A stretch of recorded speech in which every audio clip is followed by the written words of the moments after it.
एक छोटे से गांव में एक उर्मिला नाम की एक औरत रहा करती थी। उर्मिला के पति के देहांत हुए पूरे 13 दिन गुजर चुके थे। अब उर्मिला बहुत ज़्यादा परेशान रहने लगी थी क्योंकि घर में खाने का एक दाना अनाज भी नहीं था। उर्मिला तभी सोचती है कि मेरे पति सेठ धनीराम को कुछ पैसे उधार दिए थे, चलती हूँ उस पैसे को मांग लाती हूँ। और ये सोचकर उर्मिला सेठ धनीराम के पास आती है और आकर बोलती है, सेठ जी, मेरे घर में खाने का एक दाना अनाज नहीं है, तो मेरे पति जो पैसे दिए थे वो वापस कर दीजिए ताकि मैं उससे कुछ दिन गुजारा चला सकूं। अरे कौन से पैसे की बात कर रही हो? मुझे तो कुछ याद नहीं आ रहा। सेठ जी, आप कैसे भूल सकते हैं? मेरे पति जब शहर कमाने गए थे और कमाकर जब घर आए थे तो आप मेरे घर पे ही आए थे और कुछ पैसे उधारी लेकर गए थे खेत के काम कराने के लिए। अच्छा, तो तुम उस पैसे की बात कर रही हो। वो पैसा तो तुम्हें नहीं मिलेगा क्योंकि तुम्हारा पति मर गया, तो समझ जाओ पैसा भी खत्म हो गया।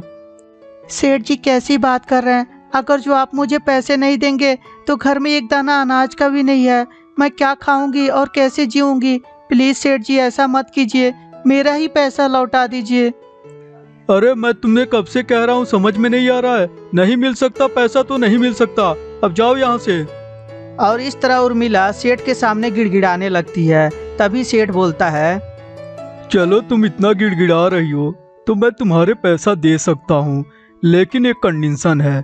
दरअसल बात यह है कि मेरे पत्नी को मरे हुए पूरे 3 साल हो चुके हैं और आज तक मैंने वो काम नहीं किया है, तो वो काम तुम कर सकती हो तो मैं तुम्हारे पैसे दे सकता हूँ।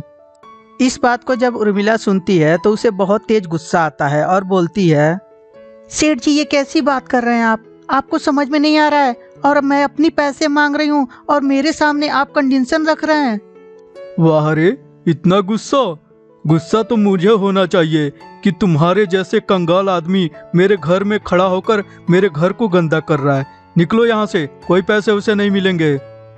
इस बात को सुनने के बाद उर्मिला समझ जाती है कि उसे पैसे नहीं मिलने वाले हैं और वो अपने घर चली आती है। बेचारी आज भूखे ही रहती है।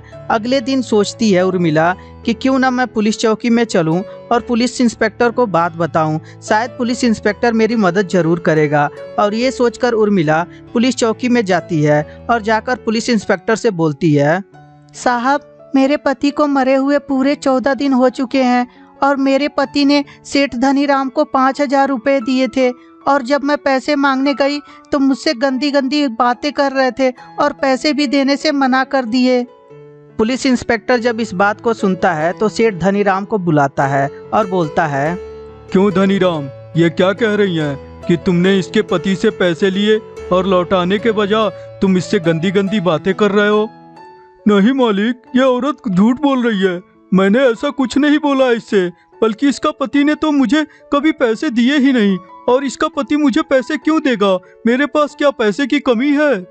नहीं साहब, ये झूठ बोल रहे हैं। ये खुद मेरे घर पे आए थे और मेरे पति से पैसे लिए थे। देख धनीराम, आखिरी बार तुझसे बोल रहा हूँ, इसके पैसे देगा कि नहीं, वरना मेरा डंटा देखा है कि नहीं? जब पढ़ना शुरू हो जाता है ना, तो अच्छे अच्छे मुजरिम जो हैं वो सच उगलना शुरू कर देते हैं। डंटे के डर से सेठ धनीराम बोलता है, साहब, मैंने इसके पति से पैसे लिए हैं और आज ही मैं इसके पैसे लौटा दूंगा। प्लीज मुझे जाने दीजिए।